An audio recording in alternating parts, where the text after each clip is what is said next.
Let's review alpha, beta, and power of a significance test using this amazing PowerPoint created by Mr. Halme. I will always give credit where credit is due.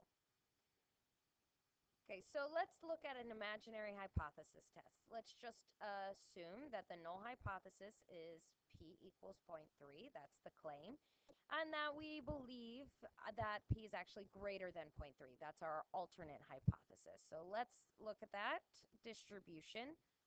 The center is going to be at the null hypothesis claim of 0.3. And we're going to create a normal distribution. Assuming all the checks and assumptions were met, we can use approximate normality and use this normal curve. So what would you conclude if your p hat was over here, just a little bit above the mean? Well, p hat isn't weird, so we would fail to reject. We would not have enough evidence to reject our null hypothesis, the initial claim that p equals 0.3. Well, what would you conclude if your p hat was here? That's much further from the mean, the claimed mean.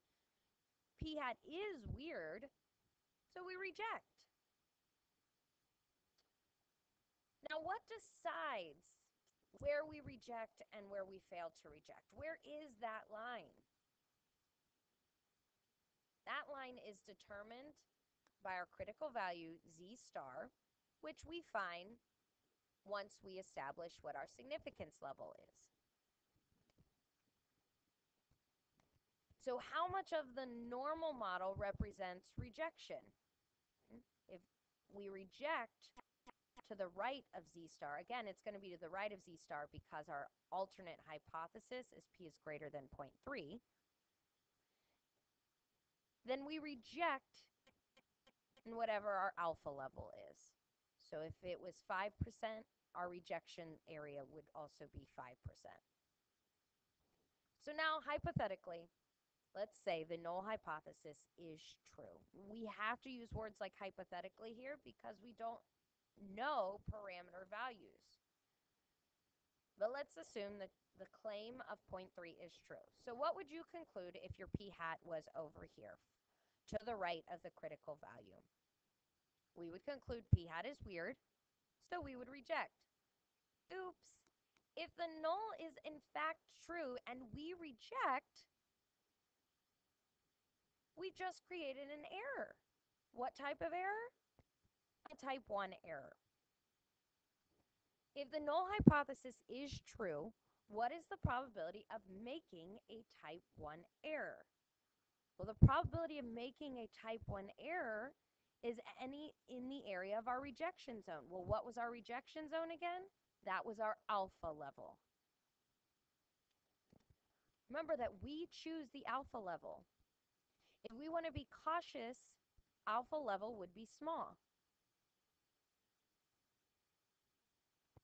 If we don't need to be as careful, alpha level can be bigger. So the first two big points.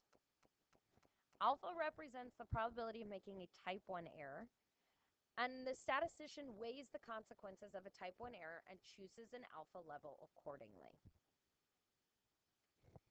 Next, hypothetically, now let's say the null hypothesis is not true. This claim that our proportion is 0.3 for the population, let's hypothetically believe that is not true. So what would we do if our p hat was right here, just left of our critical value? So it's not in our rejection zone, so we fail to reject. But if the null hypothesis is not true, we would be making an error, and that's a type 2 error. When we fail to reject when the null is not true is a type 2 error. Now think about this. If the null is not true, if this claim that p equals 0.3 is not true, would all of our sample data still be centered around the null? No. Sample p hats are going to be centered around the true p. So our data is not going to be centered around here. It's going to be centered around the true p. So let's say the true p is p equals 0.5, 50%. Our data is actually centered around the 50%, not the 0.3. This shaded value, where we would fail to reject, that's our fail to reject zone from our original curve. That is called beta, and beta is the probability of committing a type 2 error. We can never know the true p. Hypothetically, we said, well, what if p is 0.5? Well, now what happens if it's actually 0.45? Do you see how beta just got larger? So if we can never know the true p, we can never know how much beta really is. If we can't know the true population parameter, we can't know how much beta really is. So the next two big ideas. Beta represents the probability of making a type 2 error. We can never know how much beta is. And the last concept we need to talk about is power. So what would you do? What would a p hat here cause you to do? If it's in the rejection zone, we reject. P hat is weird, we reject. What is that called if the null is false? So you reject, and it turns out that that was the right thing to do because the null hypothesis that p is 0.3 is a false statement. That is power.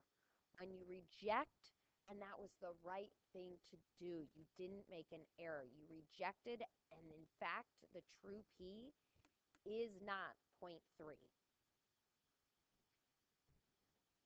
So, of course, if the null is false, the p-hats wouldn't be centered around that null anymore. So if the null is not true, our distribution is not centered around 0.3.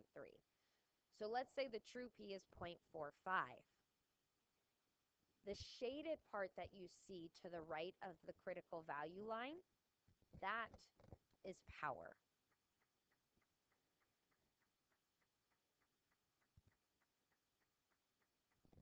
If beta increases, power is going to decrease. If beta decreases, power will increase.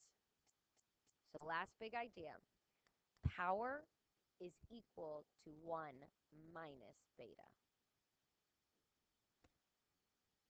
Right, the null may be true. Okay. So the null may be true, and we set alpha. The null may be false, and we set beta and power. We can set a lower alpha level if we want to reduce the probability of a type 1 error. But when we do that, when we lower the probability of a type 1 error, we just increase the probability of a type 2 error. Beta got larger. Beta increases when you lower alpha, and power decreases. We can set a higher alpha level if we want to reduce the probability of a type 2 error or increase power. When we increase alpha, beta got smaller and power got larger.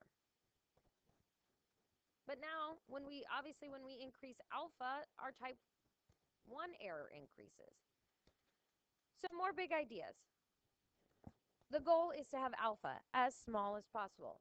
Smallest type 1 error probability as possible. Smallest type 2 error as possible is the goal. So we want a small alpha, a small beta, and we want power as big as possible. But here's the relationship.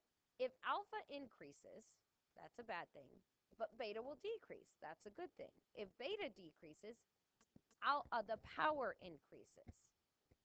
Let's look at the other way. If we decrease alpha, that's a good thing, but we will increase beta. Bad thing. If we increase beta, we decrease power. Again, not a good thing. So is there any way to decrease alpha and beta at the same time? Think about it. How can we change these distributions so the alpha area gets smaller and the beta area also gets smaller? Watch what happens here if we increase our distributions. Watch as the peaks get taller and the tails get smaller. What can change the distributions so they get taller at the centers? if we reduce the standard deviation by increasing the sample size, we will decrease alpha and beta at the same time. So the very last big point, the only way to decrease both alpha and beta and increase power is to reduce the standard deviation by increasing your sample size. I hope this was helpful and you have a better idea of power, alpha, and beta.